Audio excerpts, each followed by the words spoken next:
Big boss രാവിലെ തന്നെ സായിനെ confession റൂമിലേക്ക് വിളിച്ചിരിക്കുകയാണ്. സായി റിക്വസ്റ്റ് ചെയ്തിട്ടാണ് ബിഗ് ബോസ് കൺഫെഷൻ റൂമിലേക്ക് വിളിക്കുന്നത്. സായിക്ക് കുറച്ച് നാളായിട്ട് ചെറിയ ആരോഗ്യ പ്രശ്നങ്ങളൊക്കെ ഉണ്ടായിരുന്നു. അപ്പോൾ അതിന്റെ കാര്യങ്ങൾ ചോദിക്കാനാണ് സായി ചെല്ലുന്നത്.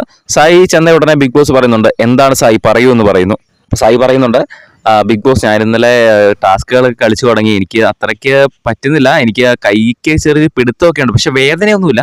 എന്തായാലും ഞാൻ റിസ്ക് എടുത്ത് ഞാൻ ഇന്നലെ ടാസ്കുകളൊക്കെ കളിച്ചു തുടങ്ങി. അപ്പൊ അങ്ങനെ തന്നെ പോയാൽ മതിയോ എന്നറിയാൻ വേണ്ടി ഞാൻ ചോദിക്കാൻ വന്നതാണ്.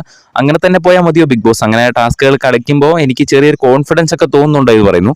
അപ്പൊ ബിഗ് ബോസ് ഉടനെ തന്നെ പറയുന്നു, അതെ, കോൺഫിഡൻസ് ആണ് വേണ്ടത്, നിങ്ങൾ നന്നായി കളിക്കുന്നുണ്ടല്ലോ, പിന്നെന്താണ് എന്ന് ചോദിക്കുന്നു.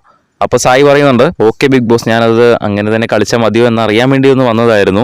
ഇപ്പൊ കുഴപ്പമൊന്നുമില്ല, ഇനി ഞാൻ അങ്ങനെ ഒന്നും ശ്രദ്ധിക്കാതെ തന്നെ ഞാൻ ടാസ്കുകൾ കയറി കളിക്കാൻ പോവാന്ന് പറഞ്ഞു. അപ്പൊ ബിഗ് ബോസ് പറയുന്നുണ്ട്, ആരോഗ്യം ശ്രദ്ധിച്ചുകൊണ്ട് നിങ്ങൾ ബുദ്ധിപൂർവ്വമായി മത്സര ബുദ്ധിയോടെ കളിക്കുക എന്നാണ് സായിക്ക് പറഞ്ഞു കൊടുക്കുന്നത്.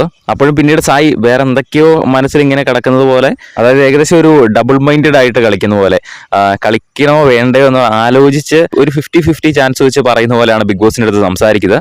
അപ്പൊ ബിഗ് ബോസ് ഉടനെ കയറി പറയുന്നു, നിങ്ങൾ പുറകോട്ടൊന്നും ചിന്തിക്കേണ്ട, ഇനി മുൻപോട്ട് മാത്രം ചിന്തിക്കുക, ടാസ്കുകൾ മികച്ച രീതിയിൽ കളിച്ച് മുന്നേറുക എന്ന് പറയുന്നു. അപ്പൊ സായി പറയുന്നു, okay big boss, thank you എന്ന് പറഞ്ഞുകൊണ്ട് സായി അവിടെ നിന്ന് എഴുന്നേറ്റ് പോകുന്നു. എന്തായാലും ബിഗ് ബോസിന്റെ കൂടുതൽ ലൈവ് അപ്ഡേറ്റ്സിനായിട്ട് നമ്മുടെ ചാനൽ സബ്സ്ക്രൈബ് ചെയ്യുക.